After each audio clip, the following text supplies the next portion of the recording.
essas pessoas, como por exemplo foi Timóteo.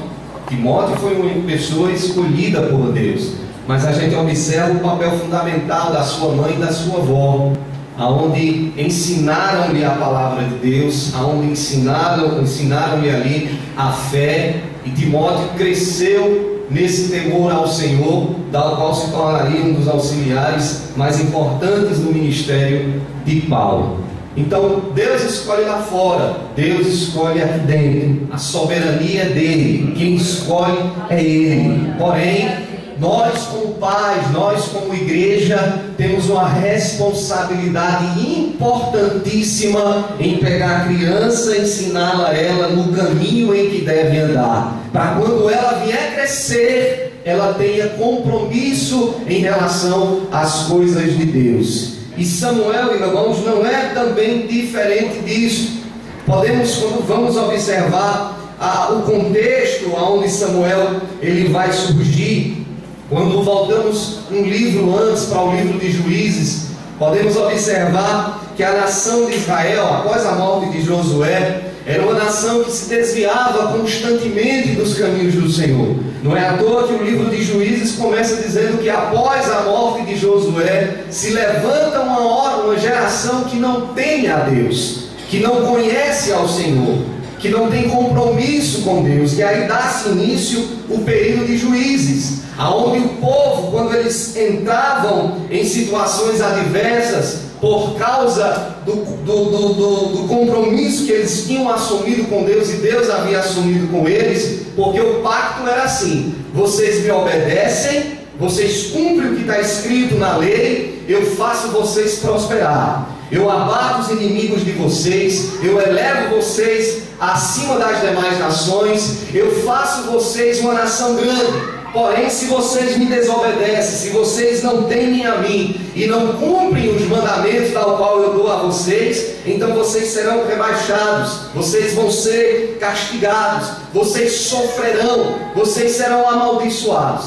E a gente observa que era exatamente isso que acontecia e acontece no livro de Juízes. A nação de Israel se desvia dos caminhos do Senhor, então Deus começa a trazer ali juízo sobre a nação. Porém que quando a coisa começava a apertar, a nação clamava, e quando a nação clamava, Deus manifestava a sua misericórdia para com o seu povo, levantando homens que ali conduzia o povo para a vitória, e conduzia principalmente o povo a se voltasse a Deus. Nós temos exemplo de juízes, como por exemplo Gideão, como Jefté, como a própria Débora, e tantos outros homens e mulheres que Deus levantou ali naquele período para conduzir o povo e trazer o povo de volta a Deus. O livro de Samuel vai começar em um período em que a nação de Israel está nesse momento de se desviar, nesse momento de se afastar de Deus. Eli, o sumo sacerdote, era uma pessoa que não temia, entre aspas, não temia de certa forma ao Senhor. Acabou não conduzindo o seu lar, não conduzindo a sua casa como deveria fazer todo sacerdote, para que passasse o sacerdócio aos seus filhos. Pelo contrário, a Bíblia diz que ali, não tomando de conta dos seus filhos, os seus filhos acabaram se corrompendo e corrompendo a nação, de tal forma que o povo já não queria mais ir adorar por causa dos filhos de Eli, que roubavam ali o sacrifício, que acabavam tratando de forma asperosa as pessoas que chegavam ali, como também se prostituindo. Então esse era o sacerdote e essa era a nação de Israel no período. No capítulo de número 2, após já o nascimento de Israel, capítulo 2, capítulo de número 3, a gente observa o desvio da nação ao ponto de perderem a peleja para os filisteus, a arca ser tomada, o tabernáculo ser desfeito e os filhos de Eli acabarem morrendo, como também Eli. Samuel nasce, chega nesse período. Podemos, irmãos, destacar também esse contexto histórico, que é o fim do período de Juízes e o início profético, ou ministério profético na nação de Israel. Samuel é o primeiro profeta de ofício na nação de Israel, o primeiro profeta escolhido para se ter esse ofício. Não que os demais não houvessem profetizado. Moisés profetizou, Josué profetizou, Abraão profetizou e tantos outros homens que Deus levantou profetizaram. Mas o ministério profético vai começar aqui. Como também podemos observar que o período de monarquia também vai começar no período de 1 Samuel, da qual a gente vai ainda, os irmãos verão, nas futuras lições. Qual é o contexto da família em que Samuel vai nascer? O que é que acontece na casa de Samuel antes dele nascer? Nós conhecemos a história. Elcana casou-se com Ana, porém Ana não poderia ter filhos, não tinha como ter filhos. E Elcana, para poder dar adiante a sua linhagem, e como também fazer valer o objetivo de um homem judeu, procura uma outra mulher e acaba colocando uma outra mulher na sua casa. Não que fosse algo, irmãos, que Deus ele se alegrasse, mas por muitas das vezes era algo necessário. Primeiro porque as mulheres, os seus maridos acabavam indo para as guerras e ali elas acabavam ficando viúvas. O homem acabava tomando uma mulher pelo simples fato dela se tornar viúva, como também para dar descendência um homem, um irmão, que o irmão acabava morrendo em uma guerra. O irmão dele pegava a mulher para poder dar descendência àquele irmão.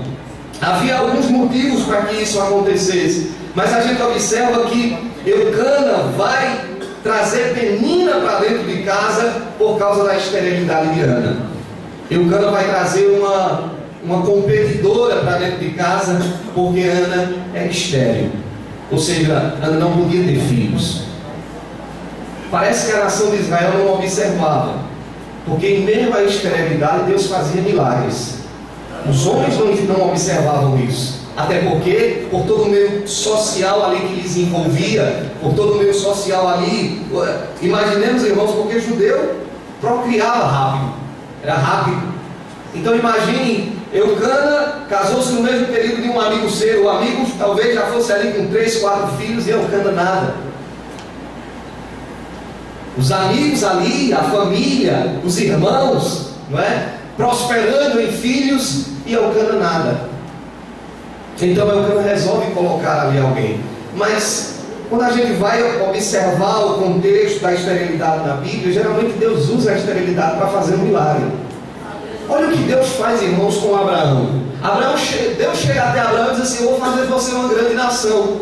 Quem é a mãe da grande nação? Um estéril. Um estéril. Quem é a mãe, irmãos? A gente vai mais para frente, a gente vai, por exemplo, para Isaac, não é? Que é o filho da promessa, que nasce por um milagre. Rebeca também é estéril. E sabe o que acontece? Quando a gente vai para o texto, quando Isaac e Rebeca estão ali orando, a Bíblia diz, irmãos, o original ali diz, que eles insistiram. É como que Deus estava querendo que eles insistissem mesmo, como que assim, eu só vou dar por vencido quando eu ver a insistência deles de quererem filho.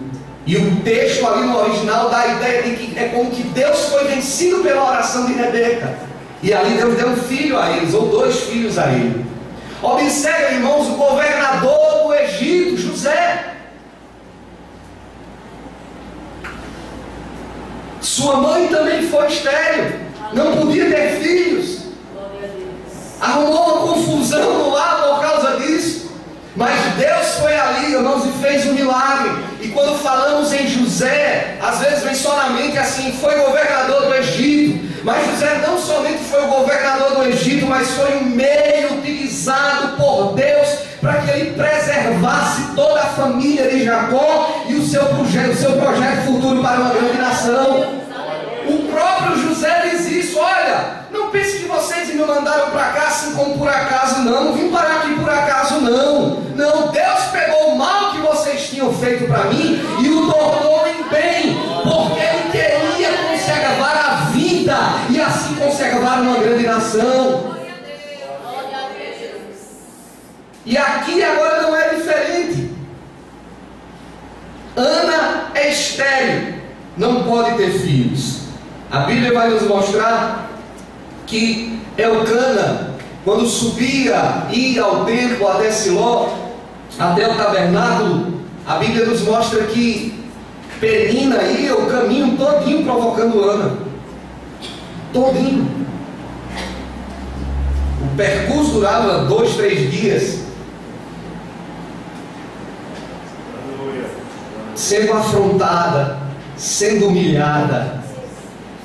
Eu tenho filhos e você não tem. Eu sou a querida porque eu tenho filhos. Apesar do texto dizer que Elcana amava Ana. Quem é Ana? Ana é uma mulher temente, mesmo sendo estéril, mesmo socialmente não sendo uma mulher próspera. Ana não era aquela mulher que as demais mulheres olhavam e diziam assim: ah, ali vai uma mulher próspera. Não. Talvez ali os vizinhos olhavam dizendo assim: olha, as outras mulheres, não é? Talvez criticassem também Ana. Aí o marido arrumou outra porque não pode ter filhos, porque é isso, porque era aquilo. Mas quem é Ana? A lição vai nos mostrar, irmãos, Ana como uma mulher temente a Deus, Ana como uma mulher humilde, e principalmente Ana como uma mulher de oração. Penina passa o caminho todo indo, afrontando Ana. Mas sabe o que eu acho mais interessante? É que Ana não deixa de ir. Ana não coloca a desculpa assim, dizendo: não vou poder ir hoje não, porque sabe, a Penina passa o caminho todo, sabe, me criticando, me humilhando, eu não vou mais não. Porque muitos são assim. Às vezes quando enfrentam um problema na igreja, uma situação na igreja, dizem logo: eu não vou mais não, eu não vou mais naquele lugar não. Muito pelo contrário, Ana vinha. E sabe por que Ana vinha? Porque ela sabia onde é que ela ia encontrar aquilo que ela estava procurando. Vivemos em um período, irmãos, em que as pessoas saem da igreja dizendo assim: não tem amor, lá não tem amor, lá não tem amor. Aí eu observando esses dias, a Bíblia diz que Deus nos amou de tal maneira, e esse amor foi de uma tal forma quando nós ainda éramos pecadores. Veja, nós agredíamos a santidade de Deus, nós não amávamos a Deus. A Bíblia nos colocava como inimigos de Deus. Mas ao invés de Deus nos abandonar e dizer assim: lá não tem, de Deus abandonar e dizer assim: lá não tem amor, muito pelo contrário. A Bíblia diz que Ele deu o seu Filho para morrer por nós. Ou seja, Deus deu o que tinha de melhor para aqueles que não amavam. Deus não nos abandonou dizendo que nós não tínhamos amor. Muito pelo contrário. Paulo, lá em Romanos, vai dizer assim: nós amamos porque Ele nos amou primeiro. Infelizmente muitos saem dizendo assim: lá não tem amor. Mas esse amor deveria começar exatamente em quem diz em quem não tem amor. Ou não é esse o sermão da montanha: amai os vossos inimigos? Até porque na igreja não tem inimigo. Pode haver um desentendimento, alguma discussão, mas aqui não tem inimigo, aqui é todo mundo irmão, filho do mesmo Deus, e que vão morar no mesmo céu. E tem que se acostumar um com o outro, porque vai ver a cara dele todo dia, por toda a eternidade. Não é, irmãos? Então Ana subia ao templo, ia ao templo buscar ao Senhor. Podemos observar também que Ana, ela, quando estava ali orando, observamos a humildade dela. Por toda a amargura da sua alma, Ana não conseguia falar, apenas mexia os lábios e chorava. Eli chega até ela e tem ela como embriagada. Aparta-se desse vinho. É claro, irmãos, que Eli não é um bom exemplo de sacerdote. Eli não é aquela pessoa que podemos tirar como uma pessoa de modelo para um sacerdote. Eli não é uma pessoa perfeita. Eli não é aquela pessoa que que a nação de Israel olhava e dizia assim: queremos ser como um sacerdote. O sacerdote é uma pessoa instruída. Eli não é essa pessoa. Mas não é que por Eli ser essa pessoa que Ana vai se levantar dali e vai tratar Eli de qualquer forma. Não. Observe a expressão: a tua serva e meu Senhor. Ana trata ali como que fosse uma serva dele, tua serva, e trata ali como Senhor. Isso demonstra, irmãos, humildade, caráter, temor e obediência à palavra de Deus. Ana era uma mulher de oração. Em meio à sua amargura e em meio à impossibilidade de acontecer aquilo que ela mais almejava, Ana era uma mulher de oração. Ana ia ao templo, e quando ia ao templo a petição era: eu quero um filho.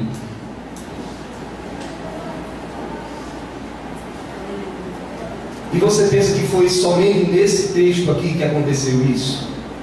Não. Constantemente Ana orava, constantemente Ana buscava, constantemente Ana estava ali: Senhor, me abençoa, eu quero um filho, eu quero um filho, eu quero um filho. Uma mulher que apresentava não somente a si, mas também a sua casa, a sua família. Ana é uma mulher que, mesmo com toda a situação, com todo o problema adverso, nada impediu de que Ana vivesse uma vida constante de oração.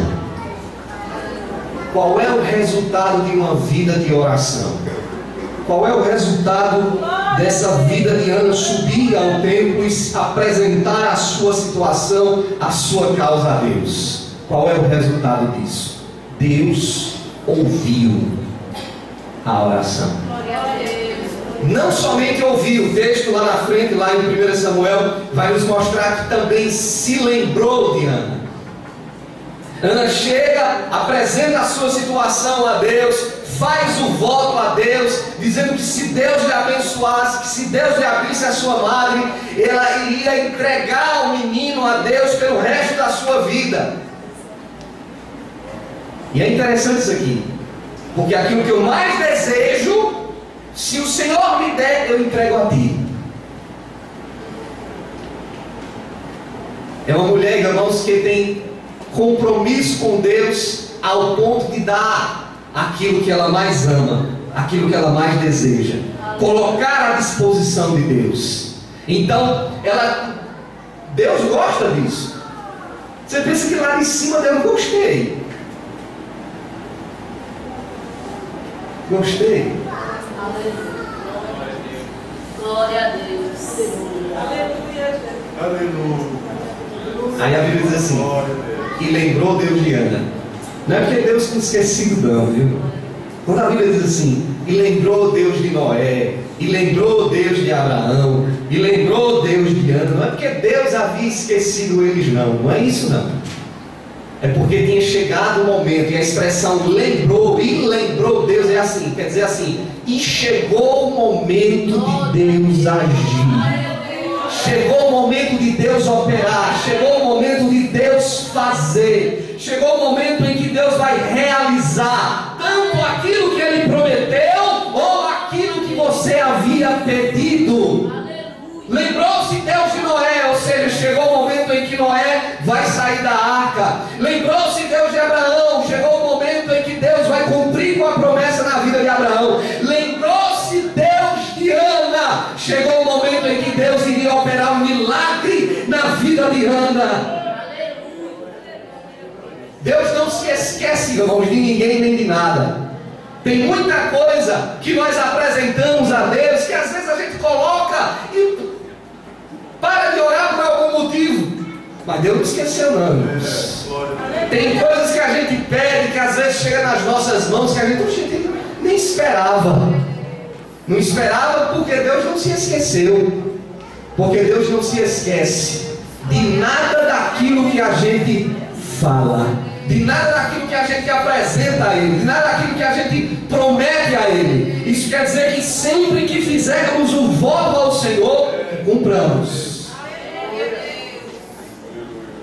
Ana, Deus se lembra de Ana, abre a sua madre, coloca Samuel lá dentro, e depois de 9 meses a Bíblia nos mostra que Ana está cantando. Glória a Deus. Aleluia. Porque quem vive uma vida de oração tem vida de vitória. Isso não quer dizer, irmãos, que não passamos por amargura. Isso não quer dizer que não passamos por tribulações. Isso não quer dizer que não passamos por dificuldades, por perseguições, por faltar alguma coisa. Não, irmãos, uma vida de oração não quer dizer uma vida que simplesmente você vai possuir tudo, nunca vai faltar nada. Não quer dizer isso não. Quer dizer que você vai viver uma vida de milagre, mesmo em meio à amargura, mesmo em meio às tribulações, mesmo em meio às perseguições. Às vezes, irmãos, estas coisas vêm com um único objetivo, para que o nome de Deus seja glorificado na nossa vida. Quem vive uma vida de oração, irmãos, contempla o milagre de Deus na sua casa e no seu lar. Vê o impossível de Deus acontecer. Eu gosto muito quando Jesus diz assim: vocês são a luz do mundo, e vocês foram feitos luz do mundo, para que os homens vejam as vossas boas obras e glorifiquem o vosso Pai que está nos céus. O que é que Jesus quer dizer com isso, irmãos? Quer dizer que Ele quer que o mundo nos veja. Ele diz assim: ninguém esconde uma cidade edificada sobre um monte. Não dá para esconder. Ela fica à mostra. Ninguém pega uma lâmpada e coloca ela debaixo do alqueire, debaixo de uma mesa, debaixo de uma cama. Ninguém faz isso. Coloca ela em cima, um velador lá em cima, para que todo mundo veja. E além de todo mundo ver, ela vai iluminar a casa todinha. Glória a Deus. Aleluia. Existem maneiras que Deus se utiliza, irmãos, para manifestar a sua glória no nosso meio. Glória a Deus. Uma delas é a obediência à palavra dele. Aqueles que obedecem à palavra de Deus, eles são luz neste mundo. Como também, irmãos, Deus se utiliza de situações para que o nome dele seja exaltado na nossa vida. E assim as pessoas que estão ao nosso redor contemplem quem é o nosso Deus. Deixa eu lhe dar um exemplo aqui, por exemplo, enfermidades, causas impossíveis. Às vezes a gente tem uma dor de cabeça, o que é que a gente faz? Vem para o centro de oração, pedir oração? Não. Toma um dipirona, um paracetamol, é assim? Você não chega aqui, irmão, estou com dor de cabeça, olha, a não ser que esteja no culto já, não é? Mas raramente alguém sai de casa para vir para a igreja e pedir oração porque está com dor de cabeça. Raramente. Então o que é que acontece? Dor de cabeça é fácil curar. Dor de cabeça é fácil tomar um paracetamol e dizer: foi o paracetamol, foi o dipirona. Agora, quando a situação é impossível de se resolver,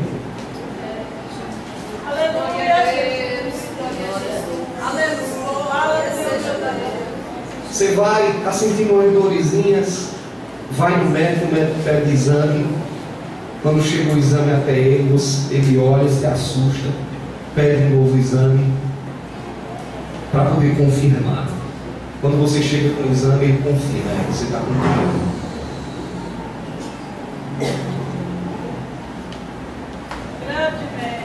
Aí agora paracetamol não dá jeito. Agora é um tratamento, quem sabe, talvez vá dar jeito. Aí sim você sai de casa e vem aqui para o círculo de oração. Vem para o culto de oração. Aí você ora em casa. Irmãos, a situação está assim, está assim, está assim. Fora aqueles que às vezes o médico diz: olha, é só tanto tempo, é tantos meses.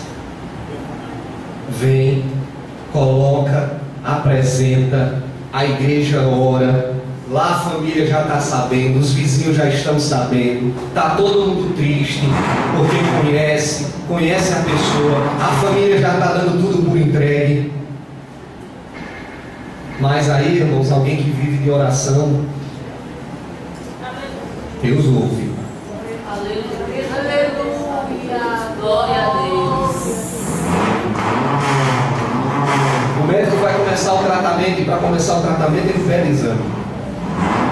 confirmar tudo.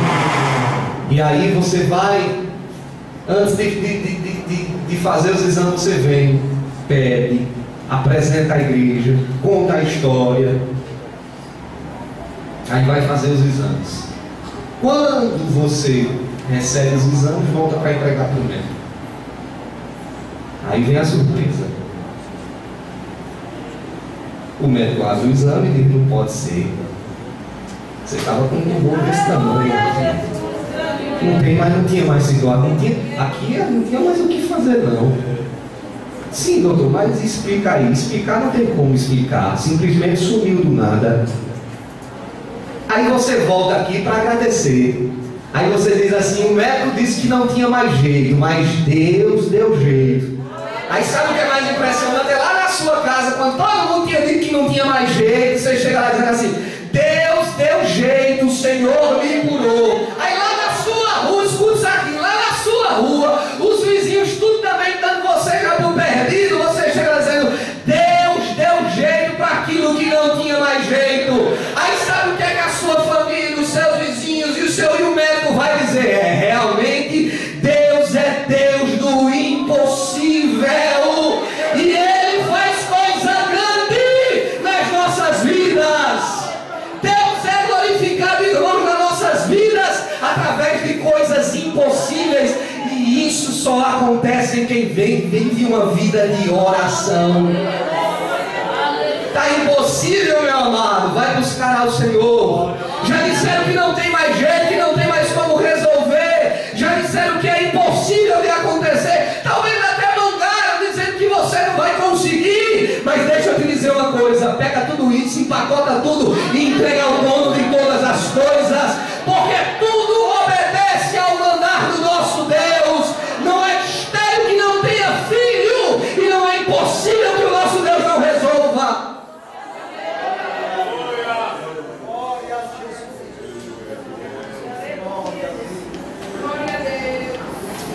Resultado da oração de Ana. Tempinho depois ela chega: está aqui, amiga. Por esse menino aqui orava eu. Aleluia, glória a Deus. Por esse menino aqui orava eu. Eu fiz o voto e estou aqui para cumprir. Aleluia. Às vezes a gente acha, irmão, que ela entregou ali o menino no templo e largou o menino lá. Não, irmãos. Não era o templo ficava em Siló e eles não moravam a 100, 200, 300, 1000 quilômetros de distância. Não, moravam pertinho. Era só 18 quilômetros. Glória a Deus. Era pertinho. Você pensa que Ana não estava todo dia ali, não? Uma família de oração, surge grandes homens de Deus. E Samuel não é um caso à parte. Como também, irmãos, em nós, na nossa casa, no nosso lar, no meio da nossa família, também vão surgir homens de Deus, mulheres de Deus. Invista no seu filho. Dedique tempo a ele, para sentar com ele, orar com ele, ler a palavra de Deus com ele, explicar para ele, mostrar a ele qual é o caminho. Não permita que a internet, o YouTube, o Facebook ensine seus filhos. Perdão, pastor, mas eu preciso falar isso aqui. Às vezes, irmãos, tem mães, tem pais que pegam um menino, colocam ele de frente para o YouTube, e aí o YouTube não para. É toda hora, terminando um e entrando outro vídeo, terminando um e entrando outro vídeo, terminando um e ali ela assiste de tudo, irmãos. Não, meu amado, senta com ele, vai ler a palavra de Deus. Ele está dormindo, bota a mão sobre ele, ora apresentando ele, dizendo: abençoa, Senhor, livra de todo mal, me ajuda, Senhor, a criar o teu temor, para que ele venha ser um grande instrumento nas tuas mãos quando crescer, e assim, Senhor, venha fazer alguma coisa para a tua obra. Eu sei que se eu for perguntar aqui a algumas das irmãs, as irmãs têm exemplos dentro de casa de criança que está crescendo, ou até mesmo de filhos que já são jovens, ou são adolescentes que estão sendo usados por Deus. Mas deixa eu te dizer, continua fazendo isso, porque o Senhor, Ele está se agradando, e o Senhor certamente usará este teu filho, esta tua filha na obra de Deus, e ela e ele vai ser uma bênção na casa do Senhor. Ana mal sabia que Ana estava pedindo um filho, mas não era só o que Deus queria dar a Ana. Deus não queria dar a Ana só um filho, não. Deus queria dar a Ana um filho e a nação de Israel um juiz e um profeta. Na sua casa também é da mesma forma. Quando você está ali orando por ele, está pedindo abençoa, Deus está ouvindo lá de cima. E Deus não só quer lhe dar também um filho obediente, um filho temente, mas ele também quer lhe dar, por que não dizer, um pastor. Ele quer também lhe dar um levita, ele quer também lhe dar um missionário, ele quer também lhe dar alguém que ele vai se utilizar como uma ferramenta na obra de Deus, para que o nome dele seja glorificado. Então pega o menino, a casa, o lar, a família. Se não orava antes, passa a orar. Se não cultuava antes em casa, passa a cultuar. Se não sentava com a criança para ler a palavra de Deus juntamente com ela, passa a ler. Às vezes a gente dá tanto brinquedo para um menino, sabe, dá brinquedo eu sempre digo isso. Tem gente que pega um brinquedo, dá R$100 no brinquedo, não dá uma semana, o brinquedo já está todo quebrado. Aí às vezes, não vou dar uma Bíblia não, porque ele rasga. Deixa brincar com a Bíblia, dá a Bíblia a ele, ensina ele a cuidar. Mas ele vai rasgar, não tem nada não. Deixa ele brincar com a Bíblia, deixa a Bíblia ser um objeto de brinquedo e de desejo dele. Glória a Deus. A Bíblia ilustrada, não é? Dá uma Bíblia para ele, Bíblia de historinha bíblica. Entrega, deixa ele brincar com a Bíblia, deixa ele abrir a Bíblia lá na tua casa, montar um púlpito lá com a tua cadeira, a cadeira da cozinha, aquela cadeira bonita, deixa ele botar em cima daquela cadeira e ele pensar que é um pregador da palavra de Deus com aquela Bíblia ali ilustrada. Às vezes está toda rasgadinha já, porque ele não sabe, é criança mesmo, irmão, mas ele está lá sendo utilizado por Deus e pregando a palavra de Deus. Daqui a pouco ele está com uma dessa daqui, estudando dentro do quarto, pesquisando, buscando. Daqui a pouco ele está com ela debaixo do braço no meio da rua, ganhando alma para Jesus. Daqui a pouco ele está lá na frente, levando a palavra de Deus para multidões. Seja esse instrumento que Deus vai abençoar o teu filho. Seja esse instrumento em que Deus vai se utilizar para que o teu filho seja um profeta de Deus aqui nessa cidade e aonde quer que ele venha chegar. Seja esse instrumento, esse canal de bênção para o seu lar e para a sua casa e para a sua família, em nome de Jesus. Amém. Pastor, orienta, irmãos, a gente ficar de pé, fazer uma oração. Vamos orar pela família. Ore pelos seus filhos. Ore por aquele filho, talvez que não esteja aqui hoje. Saiu, se desviou, se afastou. Mas a sua oração tem poder, meu irmão. A sua oração tem poder, minha irmã. Os jovens, olhem pelo seu pai, olhem pela sua mãe, que talvez não esteja aqui, mas Deus tem poder para trazê-los, para salvá-los. Deus se utiliza e vai se utilizar em você para que eles se cheguem aqui durante esses dias, para que a sua casa, a sua família, ela seja salva, para que você seja um instrumento de Deus lá no seu lar. Ah, mas eu sou jovem ainda, não importa não. Eu sou adolescente ainda, não tem problema não. Deus ouve a voz, a oração de adolescente, de jovem, até de criança. Deus ouve, não somente ouve, mas também atende, responde. Vamos orar, irmãos, feche seus olhos. Pai, no nome de Jesus, nós te adoramos, Senhor. Te damos graça, Pai, te glorificamos, exaltamos o teu nome. Te apresentamos, meu Senhor, a cada lar, a cada família deste lugar, desta cidade, a cada família desta igreja, Senhor, deste povo que está aqui esta manhã, que veio buscar a tua presença, Senhor.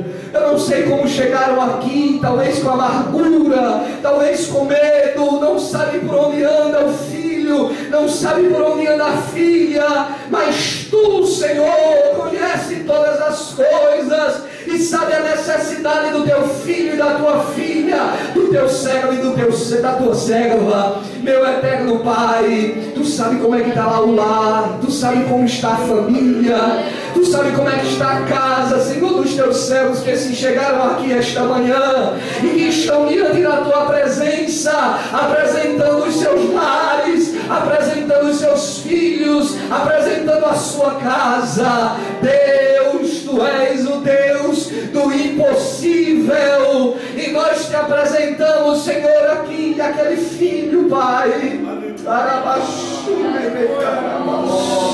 Aquele filho que está distante, aquele filho que está afastado, que está desanimado,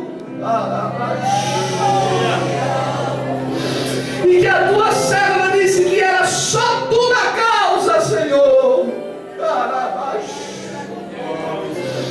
Tu pode ir lá, Deus.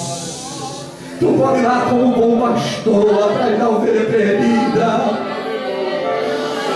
resgatar, colocar aqui de novo, Senhor. Ah, Senhor, a tua serva, o teu servo que tem apresentado a sua família, aos seus filhos, a sua casa. Ah, Senhor, que tem filhos, crianças ainda, e que oram constantemente a Ti, que tem temor de que se afastem da Tua presença.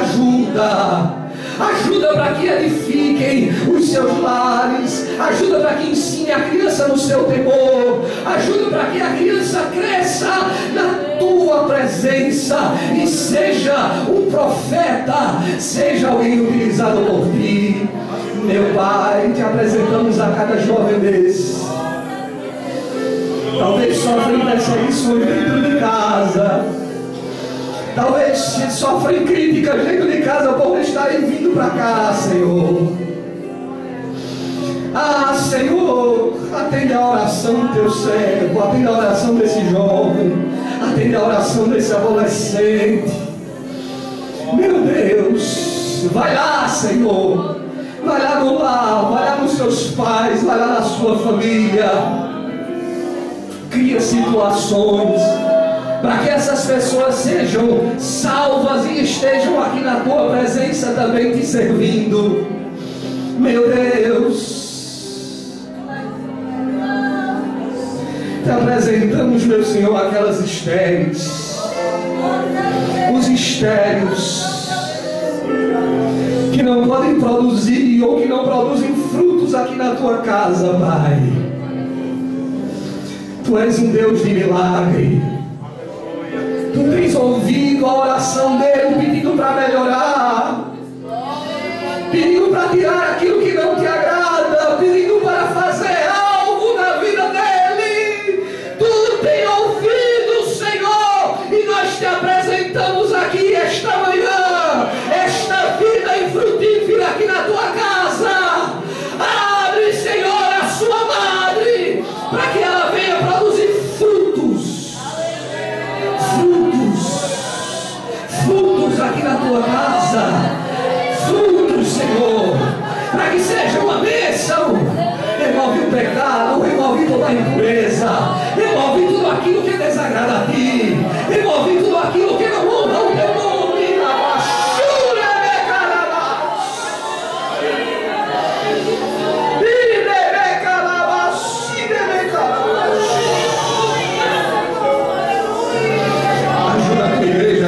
Cidade, Deus, e que se ergam os profetas, e que se ergam as anas,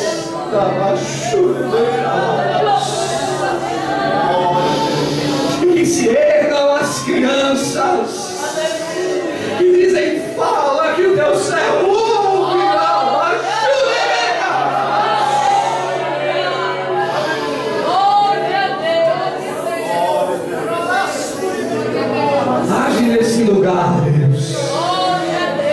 e opera o impossível, Aleluia. utilizando ferramentas aqui neste lugar, nesta cidade,